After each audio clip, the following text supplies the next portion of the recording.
Hey everybody, how you doing? This is Peter Munich and I'm at the Mailman School of Public Health in the Department of Health Policy and Management. And this class is run in parallel with GSAP. The architecture students are going to be taking this as a part of a studio, and the Mailman students are going to be taking this as a fully encapsulated 1.5 credit course. Because the content that you need to know is going to vary a little bit depending upon whether you're in GSAP or Mailman, the content is going to vary between the two classes. So you're going to get slightly different lectures and slightly different reading material, and we'll have slightly different syllabi. The cool thing is that you'll also have the full chance to interact with one another, to learn from one another, and to build a project together. So this class is focused on a case study, which is putting a deck over the Cross Bronx Expressway, which is a piece of historically racist infrastructure that divided the North and South Bronx with deliberate racial intent, and also just happened to be part of a huge $600 billion in today's money project to build a expressway through a very, very crowded city in a very logistically challenging environment. So we are going to focus on the history of this project, and we are going to focus on the content of the course, which is health disparities and policy. And we're going to try and merge all this together so that we can better understand the history, the epidemiology, the political economy, the nature of negotiations between different sectors of government when a project is being built. So I think it's going to be a pretty exciting course. Today, this lecture is going to cover health disparities in 2021. There is a separate video recording that looks solely at differences between Black Americans and white Americans in terms of mortality. In this particular lecture, I'm going to be making 5 major points. And what I'm going to try and do is tie together the historical health declines in the United States, which are pretty unprecedented, with what we can do about it. And I want to give you a different view of health disparities, one that isn't really taught in most American universities. And that is that the health of the median American household is in decline, and that everybody who's living basically below the median household income in terms of wealth is doing worse year on year. People who are above the median household income, generally people who are college graduates, what some authors refer to as the elites in society, are realizing year on year gains. So this, I think, is one of the most pressing problems with health disparities because it involves so many people. But of course, racial health disparities are also important. And I have 5 points to make today. One is, that this health is on decline for half of all Americans. The other one is that there is something we can do about it. That is, that if we can figure out how to increase the income for that half of American households, we can probably improve the health. But point number 3, it's really difficult to do that, really super difficult. So I'm going to present one big idea, which is to create universal digital identity systems that may be able to address this problem. And another big idea is to sort of broach the topic of how to intervene on social institutions. So this is going to be a theme running through the course. I'm just going to sort of introduce it today. Okay, so the first point, health is on decline for half of all. Okay, so point number 1, disposable income and health are declining. What are we looking at? On the bottom axis, we see years from 1975 going up, projected into the future, 2035. On the left-hand axis, we see the percent of Americans reporting very good or excellent health. So in 1975, looking at the top line, we see that roughly 80% of Americans reported that they were in good health. This increased over time, but starting around the 1990s, it started to level off. Then it started to decline. This is unprecedented in a time when there's no war or plague or famine. Very unusual to see health declining. The second line reflects compensation after health expenditures. So now imagine, instead of this being the percent in good health, this is $40,000 that we're starting at in 1975 for the median American household. This is in constant dollars. We saw that the standard of living of Americans, after considering healthcare expenditures, was increasing until about the end of the 1980s, when it started to decline. Since then, it ran in decline in parallel to self-rated health.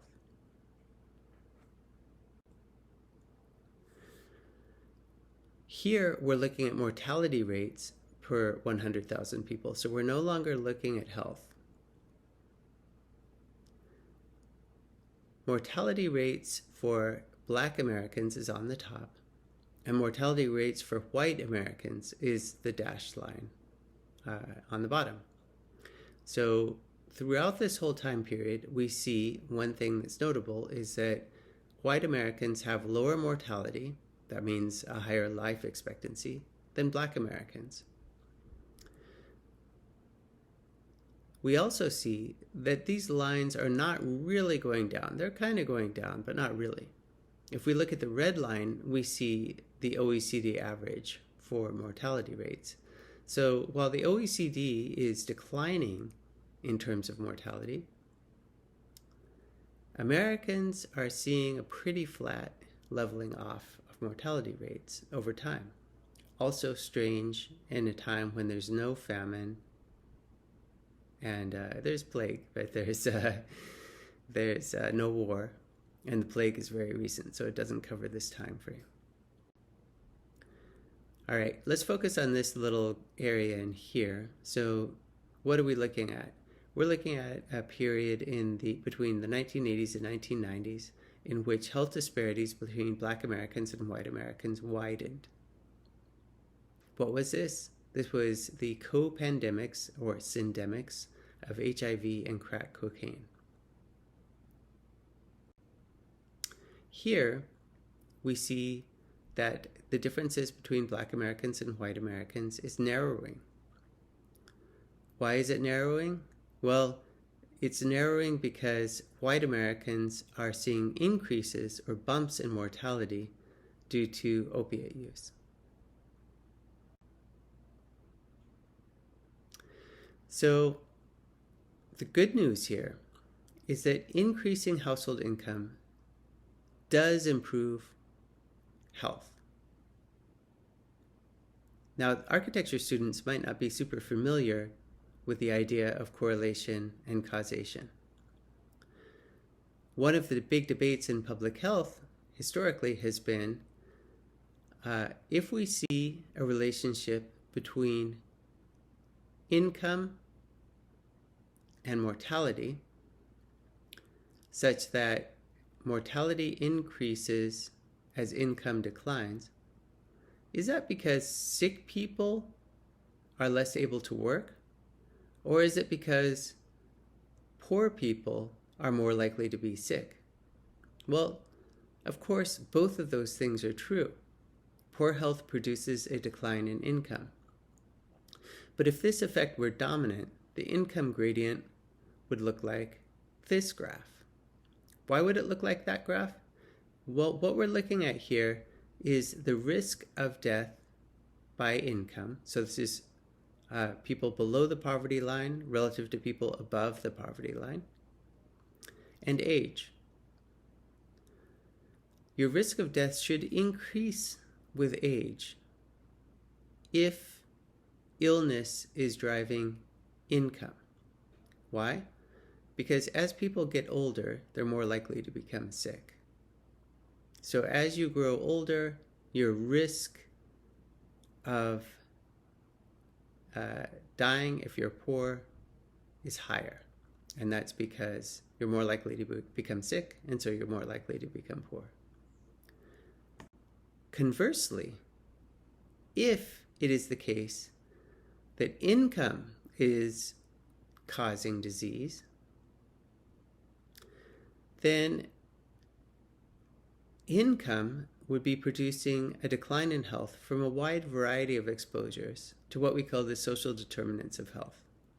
What does that mean? It means exposure to crime, neighborhood conditions, toxicants like air pollution, lead. It also means you're working 2 jobs, so you have less opportunity to exercise, and you have poorer selection of healthy foods. If that's the case, we should see that your risk of death amongst poor people is declining with age. Now, why is that? Well, it's simple evolution. People who are poor are more likely to die at a young age because of their poverty. So they're more likely to become sick or to get shot or be in an accident at a younger age. And as time goes on, the number of people who are likely to die from these exposures is going to drop, because those people who have already been at greatest risk for whatever reason will have already died at a young age. In fact, on average, this is what we see if we look at the actual data. There's a downward slope suggesting that income effects are predominantly important in this gradient. We also know from experimental studies that if you provide people with a welfare program, if you provide people with income, their health improves. This relationship is super, super strong. Unfortunately, it's really difficult to produce increases in household income. So even though if you can improve income, it will produce a lot of health, it's actually really, really difficult to do so.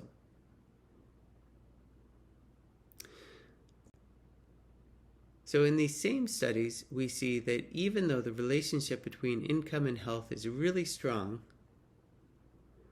the effect of the welfare policy on income is really weak. There are lots of reasons for this. One is that programs are inefficient. There are nearly 1,000 different welfare programs in the United States. These are offered at many different levels of the government: local, state, federal. They vary by state, so there's a lot of duplication. There's a lot of red tape. There's a lot of redundancy. These programs can be very difficult to apply for. And they're not evidence-based. What does that mean? Well, what it means is that there's not a lot of experimental research that's shown that these policies actually improve income. The ones that do show pretty small effects. So how do you choose the right policies?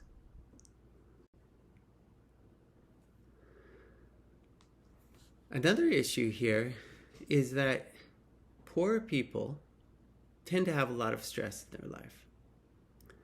And what stress does is it diverts energy from all of your organ systems, including your brain,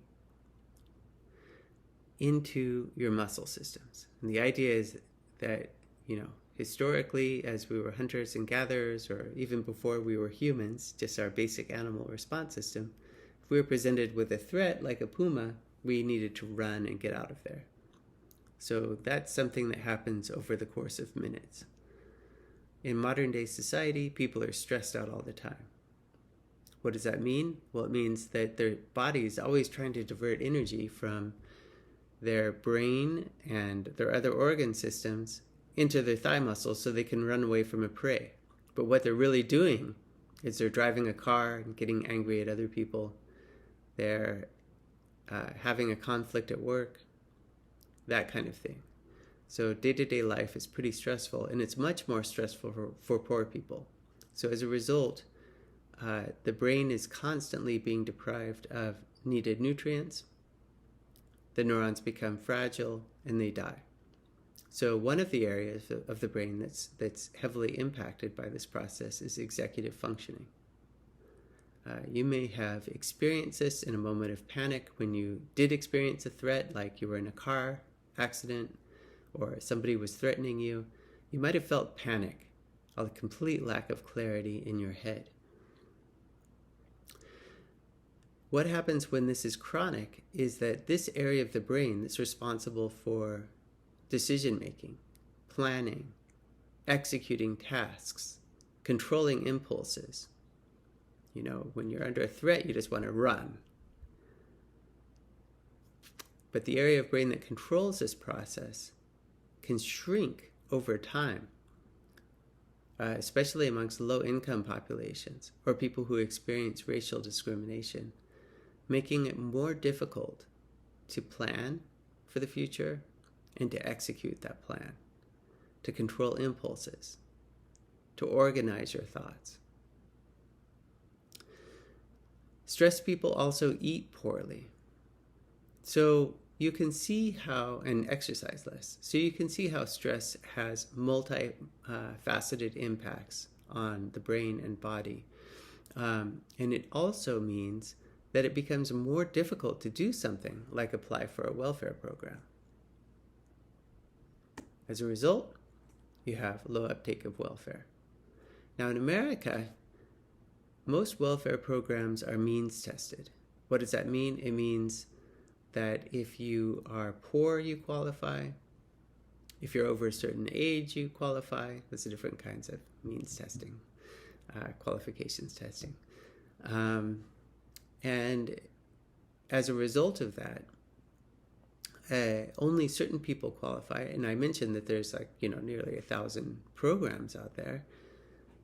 So it's very confusing. Nobody knows that they actually qualify for welfare.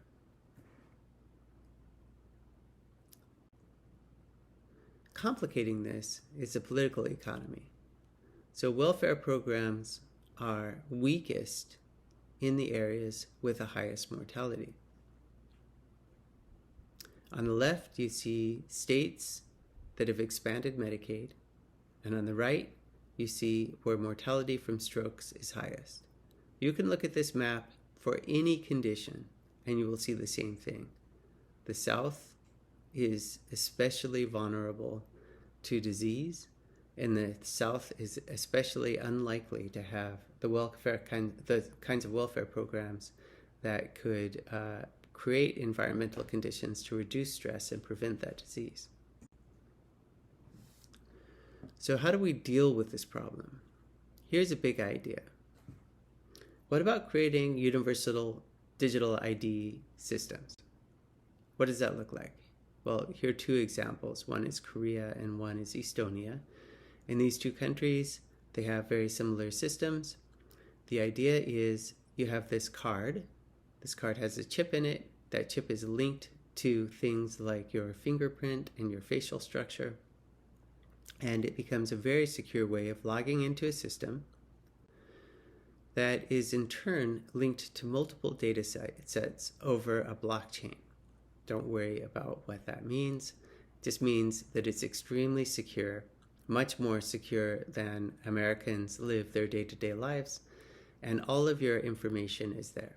It has information about your income, including small expenditures, especially in societies that are cashless. Many European societies are that way. Many Asian societies are that way. So every dollar can be traced. If that's the case, it means that we know how much you make. And as a result of that, we know how much you need. And so it becomes possible to supplement incomes with government programs. So it becomes possible to redistribute wealth from wealthy populations to poor populations. What does this look like on a day-to-day basis? Well, it reduces stress. You vote online. Your taxes are done instantaneously. It takes seconds to open a business. It can take months in the United States. It takes seconds to open a business in these countries. And programs like medicine are instant enrollment. And some of you may have experience with security programs for airplanes where you can just walk through security check without taking off your shoes, like TSA or Global Entry.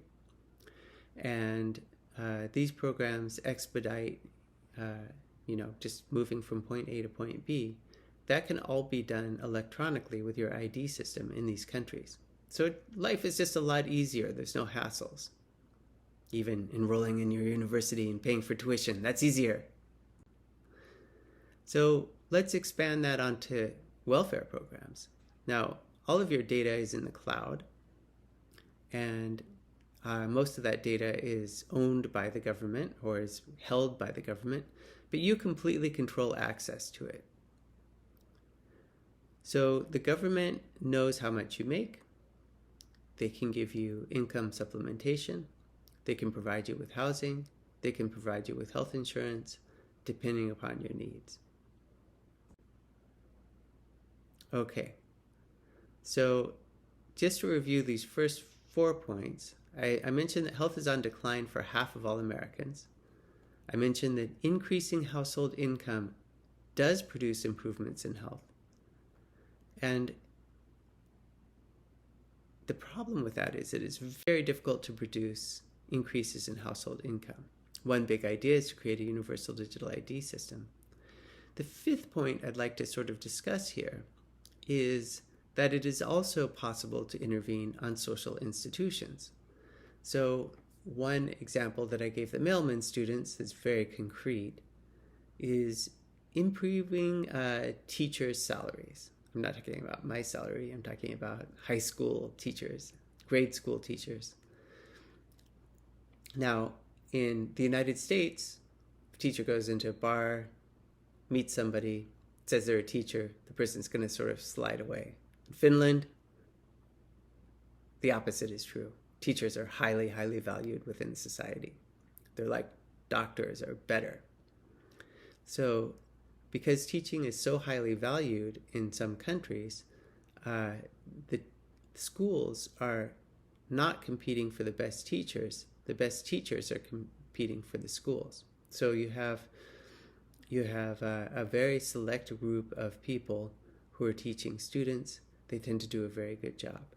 So by increasing income of one group of people, you can change the way that that group of people is viewed and increase the competitiveness for that job. I think the real overarching questions that we're confronted now, and I've talked to the mailman students a little bit about, is how do we change social institutions surrounding race? And we had a quick introduction to the notion of anti-racist curricula. I don't think that they're the way to go. I think that there are much better ways of addressing institutions surrounding race, and we're going to get into that in our discussion in class today. Thank you very much. Peter Munich, Mailman School of Public Health. Great to be here with you.